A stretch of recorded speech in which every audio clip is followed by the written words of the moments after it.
about your risk management, everyone.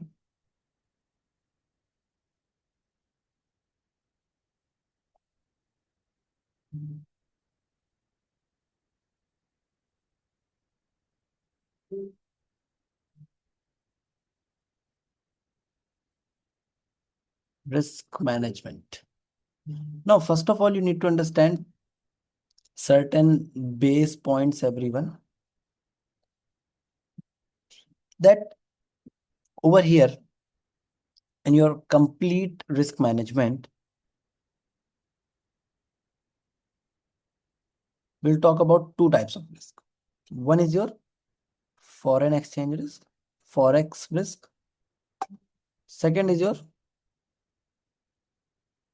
interest rate risk. These are the two risk types. These are the two important risk types that we have to cover, everyone. Right. Now, what all we are going to study and what all could be the questions that can be tested. This is something that we have to remember as well. Now, when I talk about this part, everyone, we have to remember that we have to learn,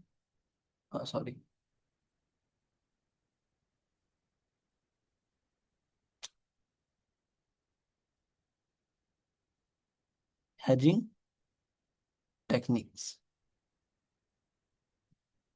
Hedging techniques are the most important or the crucial part that is tested in your exam, both for your foreign exchange risk and interest rate risk.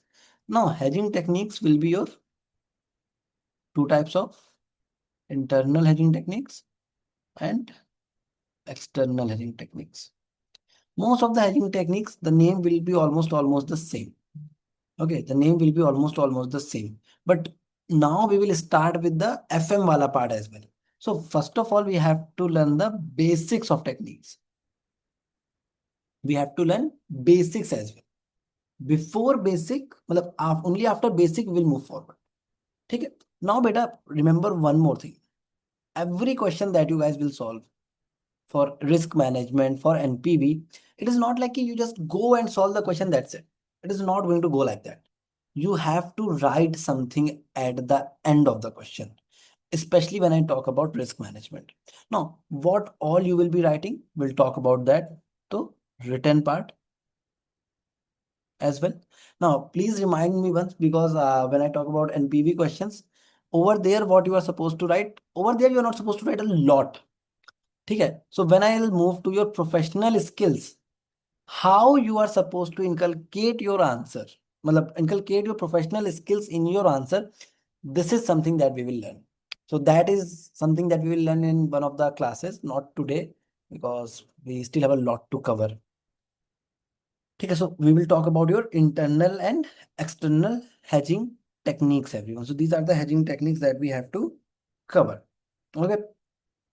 Now, so start with basics. First of all, everyone.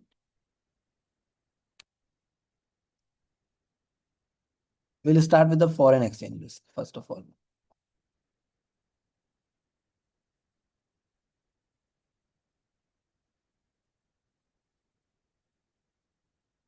Let's start with forex risk or the foreign exchange risk. Now, when I talk about foreign exchange risk, one question that is very important over here is the types of risk. Okay, is the types of risk, and basically there are three types of risk. One is your translation risk. Second is your transaction risk. Third is your economic risk. Okay, these are the three type of risk that we have to take care of. Now, when I talk about translation risk, what does it mean? Let's say, guys, you are in India. Okay, let's assume that you are in India. Okay. You sold certain goods and you were supposed to receive certain money. So you sold certain goods to US and you are supposed to receive 1000 US dollar. Okay. At that time, $1 was equal to, let's say, 10 rupees. So according to you, you should be receiving 10,000. But the company will never make the payment on that day. Guys, company will never make the payment on that day. They will make the payment after 1 month or 2 months or 3 months. Let's say they made the payment after 6 months, right?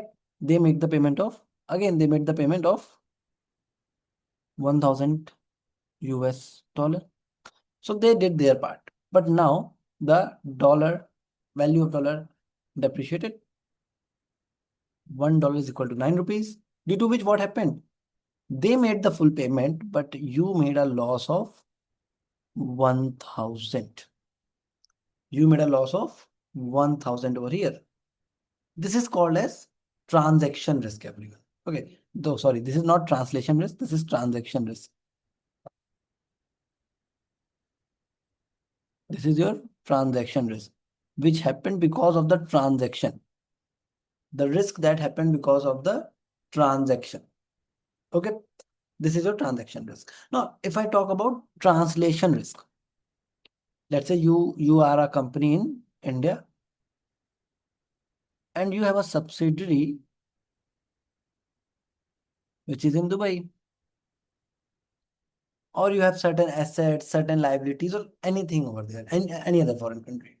Now, what will happen in the year end? But you will convert all the amounts, right? You have certain assets and liabilities. Now, what will happen? You will convert all the amounts, from dirham to INR, correct? Dirham to INR. Let's say what happened from year one to year two, the currency has fallen. What has happened, everyone? The currency has fallen. What will happen if the currency has fallen? Your assets value will go down, right? In the very same manner, there is a risk you had certain liabilities in one country and that currency appreciated, due to which what happened? Your liabilities went up. It's a scenario, right? It can happen. See, I'm not saying 100% it will happen. That is why I'm saying there's a risk. I'm using a word called as risk, everyone. So there's a risk that this can happen as well.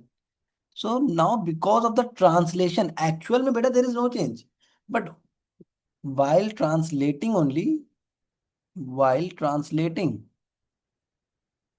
I can see some risk that can be there. That is called as translation risk. Okay. Economic risk is the risk that the cash flow will be affected by exchange movement. Effect in cash flow. Effect in cash flow. Okay. Now, what happened actually? Ki yaar, you thought of investing in some project.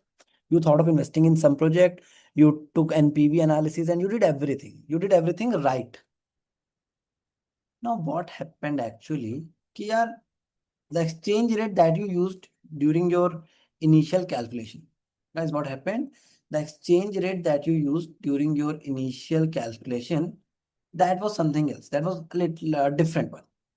But now, when actually, when you started using the project, taking on the project, the exchange rate moved against you.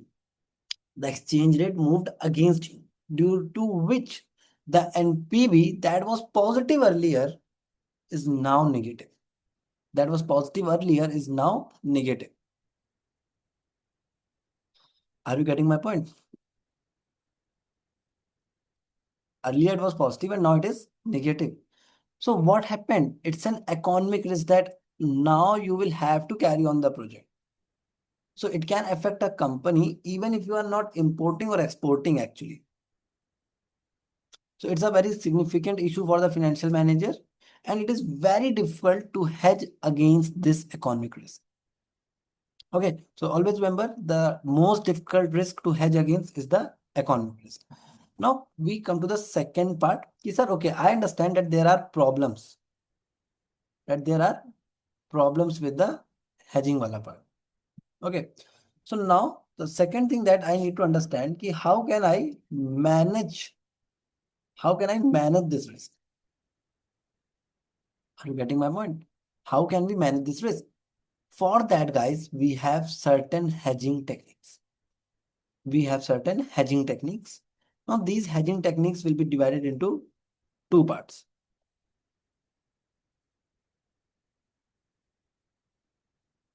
Hedging techniques will be divided into two parts: internal hedging techniques and external hedging techniques. When I talk about internal hedging techniques, I am not talking about going to someone else. Internally, how can I manage the risk? That is your internal risk, right? Internally, how can I manage the risk? That is my internal risk. When I talk about external risk, over here, beta, comes the numerical part, and 101% there will be one question from the risk management in numerical. Either it will be, foreign exchange risk, or it will be a interest rate risk, but 100% there will be a question onto that. Sometimes it can be a part of both the question. Okay. Sometimes it can be a part of both. So you have to be very much ready for this part as well. Now, when I talk about the second part, which is your internal hedging techniques only, because definitely exam pe they can test you on the internal hedging techniques as well. What are the internal hedging techniques that you are aware of, and you should know certain internal hedging techniques as well. It's a basic thing that you should remember. So first of all, let's talk about internal hedging techniques.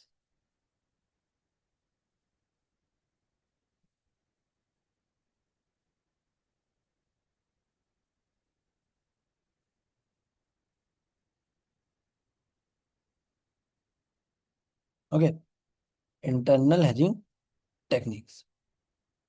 Now, when I talk about internal hedging techniques, everyone, the very first technique that we have is invoicing in home currency. The very first technique that we have is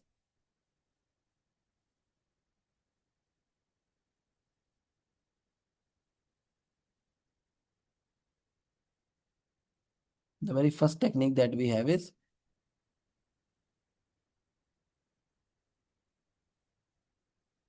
invoicing in home currency. So now, if my over in that previous example, if I would have invoiced you for 10,000 INR,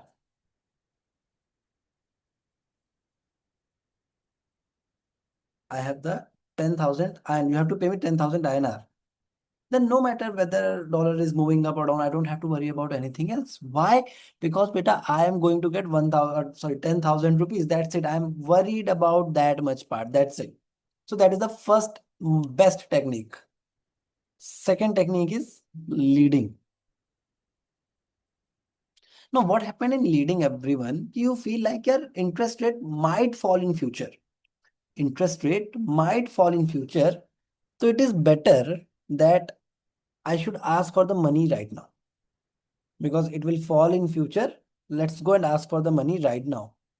Leading, that what you are doing, you are asking earlier. Keep just pay me right now. Against it, we have another technique that is called as lagging. Lagging may you feel कि interest rate might fall, या might get better in future.